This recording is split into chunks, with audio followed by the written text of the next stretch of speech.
VK Singh.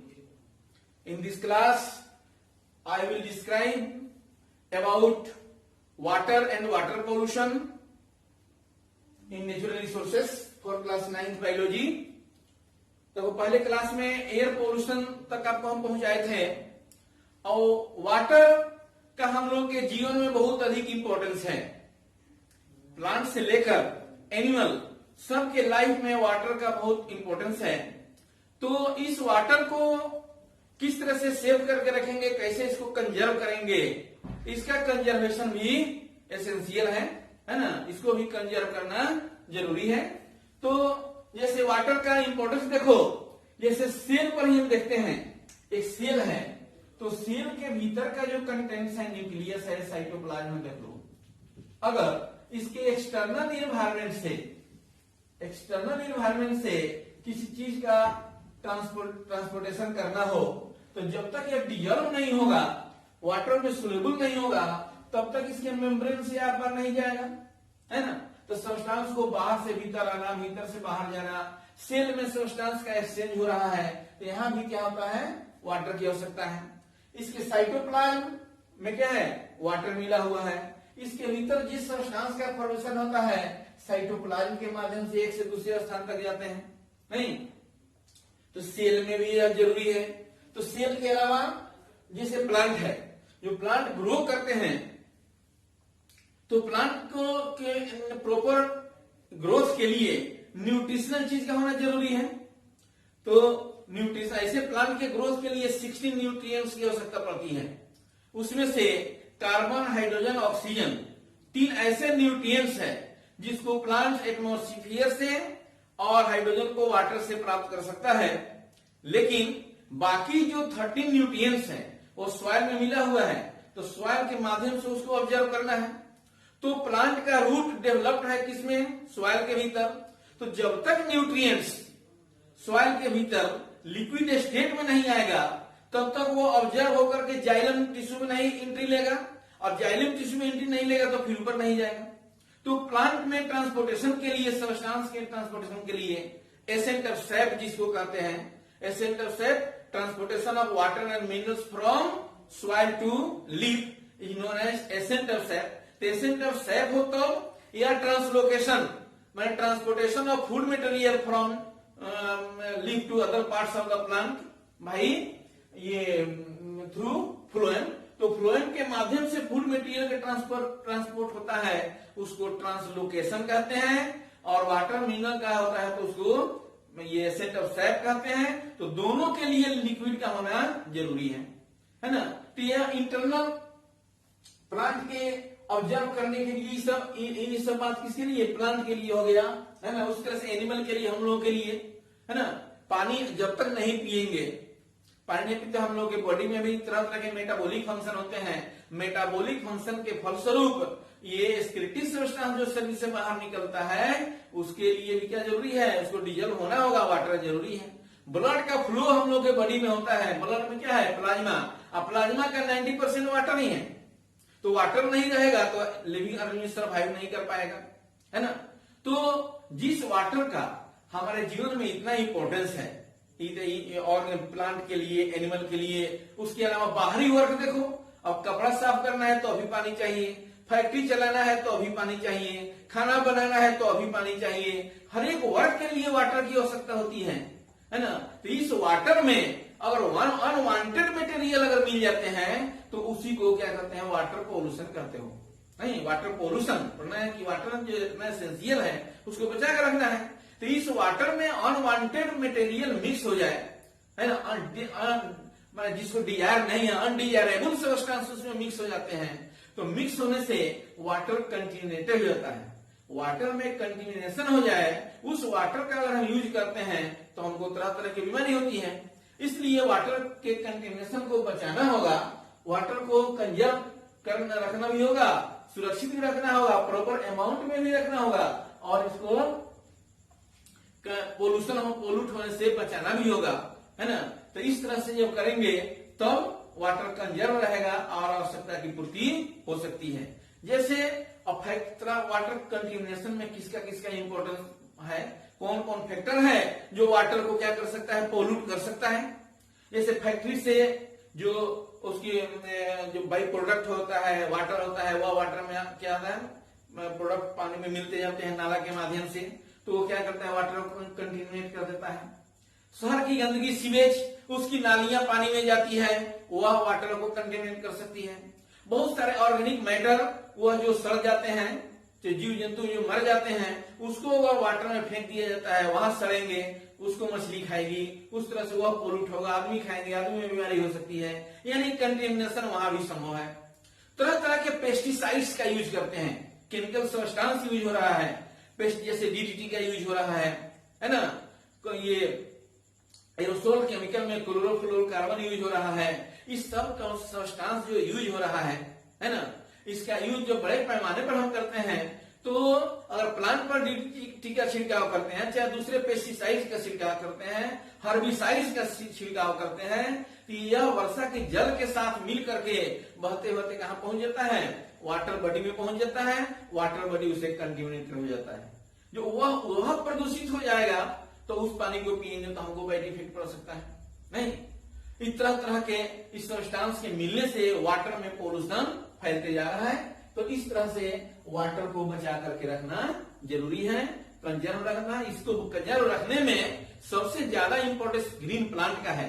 जो पेड़ पौधा है वो क्या करता है कि फोटोसिंथेसिस के प्रोसेस के द्वारा एटमॉस्फेयर में ऑक्सीजन कार्बन डाइऑक्साइड का बैलेंस भी करता है। तो फोटोसिंथेसिस के लिए भी वाटर जरूरी है, वो वाटर जमीन से ऑब्जर्व करता है। नहीं तो प्लांट जितना ही वेजिटेशन ज्यादा होगा, जितना ही प्लांट ज्यादा होगा, वहां ट्रांसपिरेशन ज्यादा होगा। ट्रांसपिरेशन होगा तो फिर कंडेंसेशन होगा, क्लाउड का फॉर्मेशन होगा, फिर पानी बरसेगा। इस तरह से पानी को बरसने में, फिर पानी के ऊपर जाने में, यानी वाटर साइकिल को मेंटेन करने में ग्रीन प्लांट का बहुत अधिक योगदान है। इसका इंपॉर्टेंस है इसमें, वाटर को कंजर्व करके रखने में, उसको बचा करके रखने में। तो वाटर हम लोगों के लिए क्या है, जरूरी है, तो उसको भी कंजर्व करके रखना है। वाटर के बाद जो रिसोर्सेस आता है, सॉइल के बारे में देखो। सॉइल जो है वह किसके लिए, प्लांट के ग्रोथ के लिए। अभी बता दिए जितना न्यूट्रिशनल चीज है वह सॉइल में मिला हुआ है और वह प्लांट उसको ऑब्जर्व करता है सॉइल से। अब सॉइल वास्तव में यह सोचना है इसमें कि सॉइल का फॉर्मेशन कैसे हुआ। सॉइल का फॉर्मेशन जो रॉक से हुआ, ह्यूज रॉक से, बड़े बड़े चट्टान से। जैसे पहले इसमें लाखों करोड़ों वर्ष लगते हैं बनने में। मान लो कि इतना बड़ा रॉक है, ये इतना बड़ा चट्टान है। अब इतने बड़े चट्टान में न्यूट्रिशनल चीज मिला हुआ है ना, चट्टान तो अपने हार्ड होगा। अब इसको प्लांट कैसे ऑब्जर्व करेगा, न्यूट्रिशनल चीज को तो मिलेगा नहीं। जब तक यह इस छोटे छोटे पार्ट में टूटेगा नहीं तब तक तो मिलेगा नहीं। तो सॉइल क्या है, इसी बड़े बड़े रॉक का स्मॉल पार्टिकल्स है। तो इससे सॉइल का फॉर्मेशन कैसे हो गया, तो रॉक से सॉइल का फॉर्मेशन कैसे होता है, इसमें यही समझना है कि कौन कौन सा फैक्टर है जो चट्टान को सॉइल में कन्वर्ट करता है ना, बहुत पहले से करते आ रहा है। इसमें सबसे पहला इंपॉर्टेंस किसका है, सन का होता है। देखो सन से जो लाइट यहां से रिलीज होता है, हीट एनर्जी जो आता है, इस हीट एनर्जी के प्रभाव से यह रॉक क्या होता है, वह गर्म होता है। रॉक मोटा मोटा स्लैब है, यह हीट होगा। तो इसका अपर सरफेस जिस तरह से हीट होगा उस तरह से लोअर सरफेस तो हीट नहीं हो सकता है ना। अनइवन हीटिंग होता है, अलग अलग जगह पर उसका हीटिंग रहता है। तो दिन भर यह हीट हो रहा है और नाइट में फिर क्या हो रहा है, कूल ठंडा हो रहा है, कूल हो रहा है। तो हीट और कूल होने में यह एक्सपेंशन, जब हीट होगा तो क्या होगा, फैलेगा, और कूल होगा तो क्या होगा, वो सिकुड़ेगा, है ना, कंट्रैक्ट करेगा। तो एक्सपेंशन कंट्रेक्शन के चलते क्या होता है, यह क्रिया अगर बार बार होते रहती है, बस इसमें क्रैक पड़ जाता है, दरार पड़ जाता है। कहीं कहीं देखो इसमें ये दरार ऐसे पड़ जाता है, कहीं कहीं ये रॉक में दरार पड़ जाता है। देखो दरार पड़ जाने से यह थोड़ा इसमें क्या हुआ, स्ट्रेंथ उसका कमजोर हो गया। तो सन के माध्यम से ये रॉक में दरार पड़ गया। अब इसमें सॉइल के फॉर्मेशन में सन के बाद किसका इंपॉर्टेंस है, वाटर का भी इंपॉर्टेंस है। और वाटर मॉलिक्यूल्स क्या होते हैं कि वर्षा के द्वारा हो, चाहे ये माउंटेन रेंज में है वहां से हो, पानी जब आता है ना तो पानी इसमें घुस जाता है कि जो क्रेक पड़ा उस क्रेक में क्या हो गया, पानी घुस गया। जो पानी घुस जाता है, जब टेम्परेचर अधिक लो हो जाता है, यहाँ पर क्या हो जाएगा, जम जाएगा, फ्रीज कर जाएगा।